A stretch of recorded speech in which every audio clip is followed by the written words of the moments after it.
Part 15 शुरू का इतिहास। पंडित जवाहरलाल नेहरू ने अपनी पुत्री इंदिरा प्रियदर्शनी को पत्रों के द्वारा संसार से अवगत कराया। उस समय वे 10 वर्ष की थीं। ये पत्र मूल रूप से अंग्रेजी में लिखे गए थे, जिनका अनुवाद मुंशी प्रेमचंद ने किया था। ये पत्र पिता के पत्र पुत्री के नाम पुस्तक में संकलित हैं। प्रस्तुत पत्र उसी पुस्तक का एक अंश है। प्रिय इंदु, मैंने तुम्हें बताया था कि हमें संसार की किताब से ही दुनिया के शुरू का हाल मालूम हो सकता है। इस किताब में चट्टान, पहाड़, घाटियां, नदियां, समुद्र, ज्वालामुखी और हर एक चीज जो हम अपने चारों तरफ देखते हैं शामिल है। ये किताब हमेशा हमारे सामने खुली रहती है, लेकिन बहुत ही थोड़े आदमी इस पर ध्यान देते या इसे पढ़ने की कोशिश करते हैं। अगर हम इसे पढ़ना और समझना सीख लें तो हमें इसमें कितनी ही मनोहर कहानियां मिल सकती हैं। इसके पत्थर के पृष्ठों में हम जो कहानियां पढ़ेंगे वे परियों की कहानियों से कहीं सुंदर होंगी। इस तरह संसार की इस पुस्तक से हमें उस पुराने जमाने का हाल मालूम हो जाएगा जबकि हमारी दुनिया में कोई आदमी या जानवर न था।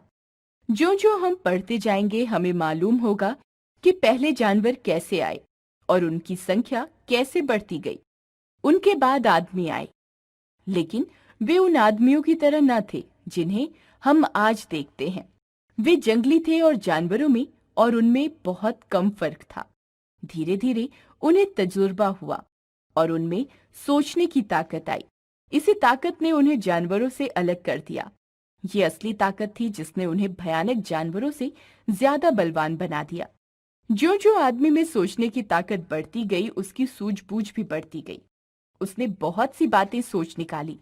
आग जलाना, जमीन जोतकर खाने की चीजें पैदा करना, कपड़े बनाना और पहनना और रहने के लिए घर बनाना। ये सभी बातें उसे मालूम हो गई। बहुत से आदमी मिलकर एक साथ रहते थे और इस तरह पहले शहर बने। शहर बनने से पहले लोग जगह जगह घूमते फिरते थे और शायद किसी तरह के खेमों में रहते होंगे। तब तक उन्हें जमीन से खाने की चीजें पैदा करने का तरीका नहीं मालूम था।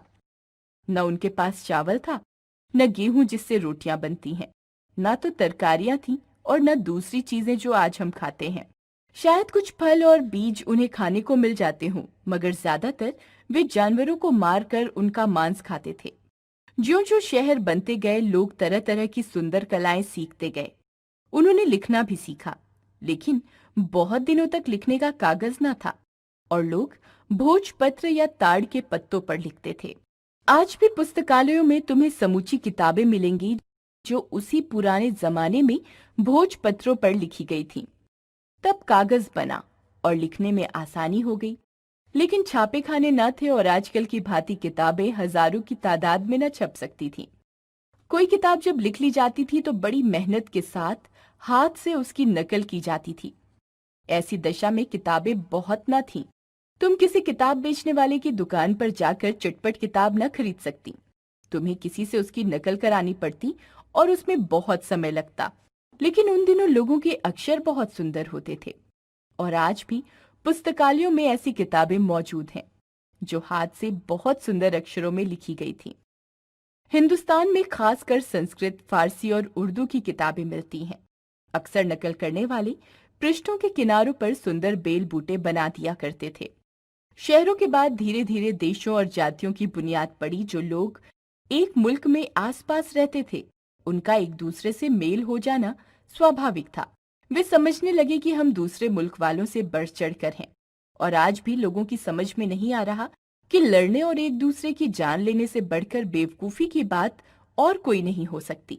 इससे किसी को फायदा नहीं होता। जिस जमाने में शहर और मुल्क बने उसकी कहानी जानने के लिए पुरानी किताबें कभी कभी मिल जाती हैं, लेकिन ऐसी किताबें बहुत नहीं हैं। हाँ, दूसरी चीजों से हमें मदद मिलती है।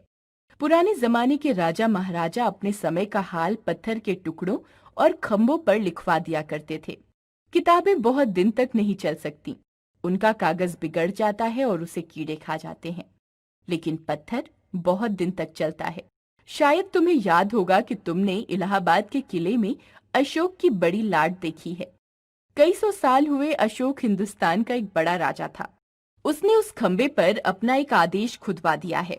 अगर तुम लखनऊ के अजायब घर में जाओ तो तुम्हें बहुत से पत्थर के टुकड़े मिलेंगे जिन पर अक्षर खुदे हैं। संसार के देशों का इतिहास पढ़ने लगोगी तो तुम्हें उन बड़े बड़े कामों का हाल मालूम होगा जो चीन और मिस्र वालों ने किए थे। उस समय यूरोप के देशों में जंगली जातियां बसती थीं। तुम्हें हिंदुस्तान के उस शानदार जमाने का हाल भी मालूम होगा जब रामायण और महाभारत लिखे गए और हिंदुस्तान बलवान और धनवान देश बन गया था।